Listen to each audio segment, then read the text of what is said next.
بسم اللہ الرحمن الرحیم۔ انسان کے جسم کا سب سے خوبصورت حصہ دل ہے۔ اگر یہی صاف نہ ہو تو چمکتا چہرہ کسی کام کا نہیں۔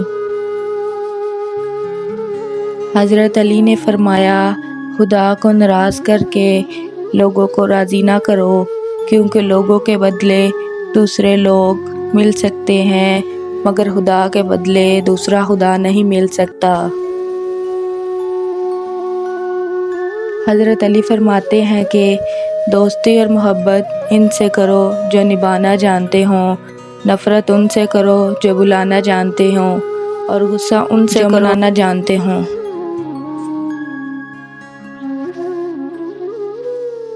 حاسد کی مثال۔ ماچس کی تیلی کا سر تو ہوتا ہے پر دماغ نہیں ہوتا، اس لیے ذرا سی آگ پر بھڑک اٹھتی ہے مگر انجام اپنی ہی آگ میں جل کر ختم ہو جاتی ہے۔ حاسد کی مثال بھی ایسی ہے۔ بیٹے کو اتنا پڑھاؤ کہ جہیز مانگنے کی ضرورت نہ پڑے اور بیٹی کو اتنا پڑھاؤ کہ جہیز دینے کی ضرورت نہ پڑے۔ جھوٹ کا بھی ایک ذائقہ ہوتا ہے، خود بولو تو میٹھا لگتا ہے، دوسرے بولے تو کڑوا لگتا ہے۔